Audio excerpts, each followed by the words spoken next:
என் பெயர் Prakash. Doctor APJ Abdul Kalam அறக்கட்டளையின் செங்கல்பட்டு மாவட்ட செயலாளராக இருக்கேன்.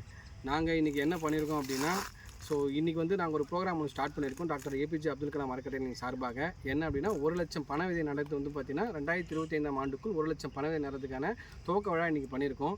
இன்றைக்கி நாங்கள் எங்கே இந்த ப்ரோக்ராம் பண்ணுறோம் அப்படின்னா, துஞ்சம் கிராமம் ஏரியில் அமைஞ்சிருக்க அந்த குளக்கரையில் பார்த்திங்கன்னா கரையை சுற்றி நாங்கள் இன்றைக்கி பண விதை பார்த்திங்கன்னா நடும் திருவிழாவை ஆரம்பித்து வச்சுருக்கோம்.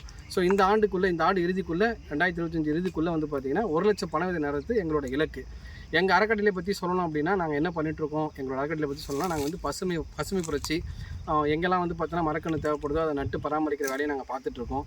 அதே மாதிரி இன்னொரு அர்ஜென்ட்டாக பார்த்திங்கன்னா பசியின் கொடுமையால் பசியின் வறுமையால் வாடுறவங்களுக்கு பார்த்திங்கன்னா எங்களால் முடிஞ்ச உதவி பார்த்தீங்கன்னா நாங்கள் பண்ணி கொடுத்துட்ருக்கோம். அவங்களோட பசி போக்குறதுக்கும் எங்களால் முடிஞ்ச அன்னதான உதவிகள் அதை நாங்கள் பண்ணிகிட்ருக்கோம். மூணாவது பார்த்திங்கன்னா படிப்பு கஷ்டப்படுற குழந்தைங்களுக்கு பார்த்திங்கன்னா படிக்கிறதுக்கான செலவும் பார்த்திங்கன்னா அறக்கட்டளை ஏற்று பண்ணிகிட்ருக்கு. இது வரைக்கும் பார்த்திங்கன்னா 10 குழந்தைங்க மேலே படிக்க வச்சுருக்காங்க. இன்னமும் தொடர்ந்து அப்ளிகேஷன் வர குழந்தைங்களை எங்களால் முடிஞ்சதை பார்த்திங்கன்னா நாங்கள் பண்ணி கொடுத்துட்ருக்கோம். அதையும் நாங்கள் பண்ணுறோம். அடுத்ததாக பார்த்திங்கன்னா இந்த பண விதையை பார்த்திங்கன்னா இருக்கிற எல்லா ஊர்லேயும் ஏரிக்கரையிலையும் குளக்கரையிலையும் சுற்றி பார்த்திங்கன்னா நடுறதுக்கான ப்ரோக்ராம் பார்த்திங்கன்னா இனிஷியேட் பண்ணியிருக்கோம் இன்றைக்கி மூலிமா. எதுக்காக குறிப்பாக பார்த்தீங்கன்னா பண விதை 1,00,000 பண விதை அப்படின்ற ஒரு குறிக்கோள் எடுத்து போயிட்டுருக்கோம் அப்படின்னா, பனையோட பயன் பார்த்திங்கன்னா அளப்பரியது.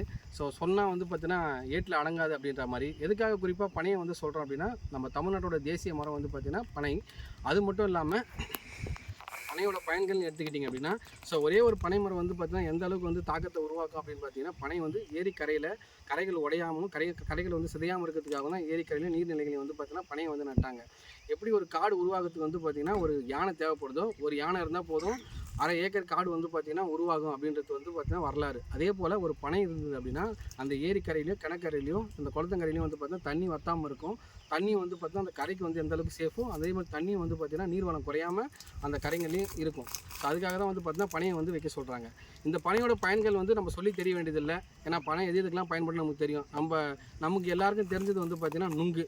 எடுத்த உடனே பார்த்திங்கன்னா நமக்கு தெரிஞ்சது நுங்கு போனால் பனங்கிழங்கு, பனம்பழம் சுட்டு சாப்பிட்ட காலம் போய் இன்றைக்கி பார்த்திங்கன்னா பனம்பழத்தை நம்ம எடுத்து வச்சுட்ருக்கோம் ஒரு உரமான்ற மாதிரி ஆகிடுச்சு. நம்ம சின்ன வயசில் பூராவே பனம்பழத்தை சுட்டு சாப்பிட்டுட்டு பனங்கிழங்கு சாப்பிடுவோம், அந்த பனம் நுங்கை வெட்டி சாப்பிடுவோம்.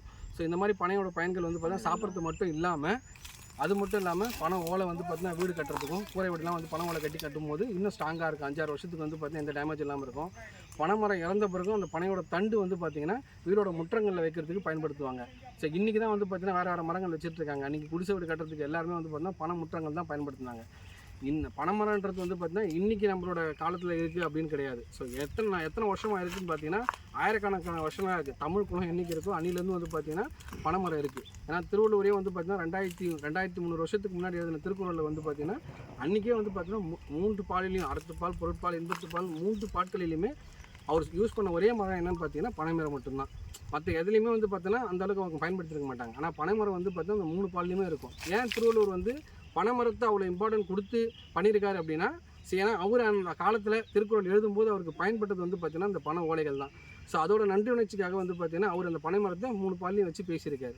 இன்னும் பார்த்தீங்கன்னா பனைமரத்தோட பயணம் சொல்லணும்னா இன்னும் எவ்வளவோ நம்ம சொல்லிகிட்டே போகலாம். அந்த அளவுக்கு இருக்குது. கருப்பட்டி இருக்குது, பதனி இருக்குது, கல் இருக்குது, அதுலேயே பார்த்தீங்கன்னா பனங்கற்கண்டு இருக்குது. எதுக்காக குறிப்பாக பார்த்தீங்கன்னா பனை வெல்லம் அப்படின்னு பார்த்தீங்கன்னா, இப்போ நம்ம சாப்பிட்டுட்டு இருக்க நாட்டு வெல்லமாகட்டும், சர்க்கரையாகட்டும், எதுவாக இருந்தாலும் பார்த்தீங்கன்னா ரத்தத்தில் சர்க்கரையோட அளவு சீக்கிரமாக பார்த்தீங்கன்னா அதிகரிக்க உதவும். ஆனால் அதே பார்த்தீங்கன்னா இந்த பனை வெல்லன்றது எந்த அளவுக்கு பார்த்தீங்கன்னா சர்க்கரையோட அளவு கட்டுப்பாட்டில் வைக்கணுமோ அந்த அளவுக்கு கட்டுப்பாட்டில் வைக்கும். அதுக்காக தான் பனை வெல்லத்தை நம்ம பயன்படுத்தும் போது பார்த்தீங்கன்னா நம்மளோட உடலும் ஆரோக்கியமாக இருக்கும், நம்மளோட சர்க்கரை பார்த்தீங்கன்னா கட்டுப்பாட்டில் இருக்கும். சர்க்கரை நோயின்றது இன்றைக்கி எல்லாருக்கும் சர்வசாதாரணமாக வருது. அது வராமல் தடுக்கிறதுக்கு நம்ம திருப்பி இயற்கை நோக்கி போனோம்னா பனங்கற்கண்டு, பனை வெல்லன்றதை நம்ம பயன்படுத்த ஆரம்பிச்சோன்னா அது எல்லாமே பார்த்தீங்கன்னா நம்ம கட்டுப்பாட்டுக்குள்ளே வரும். நம்ம இன்றைக்கி செய்கிற ஒரு விஷயம் இன்றைக்கி நம்ம பார்க்குற எல்லா பனைமரமும் பார்த்தீங்கன்னா நம்ம முன்னோர்கள் வச்சதாக தான் இருக்கும் கண்டிப்பாக. ஏன்னா நம்ம வச்சது எதுவுமே பார்த்தா நம்ம இருக்கிற காலத்தில் பலனை கொடுத்துருமானா கேள்விக்குறி தான். இது எல்லாமே நம்ம முன்னோர்கள் வச்சது. இன்றைக்கி நம்ம வைக்கிறது பார்த்தீங்கன்னா நாளைக்கு நம்ம வரப்போகிற சந்ததி பயன்படுத்துறதுக்காக வைக்கிறோம். நன்றி, வணக்கம். தொடர்ந்து பார்த்தீங்கன்னா பனை விதைக்கு சப்போர்ட் பண்ணுங்கள். நன்றி.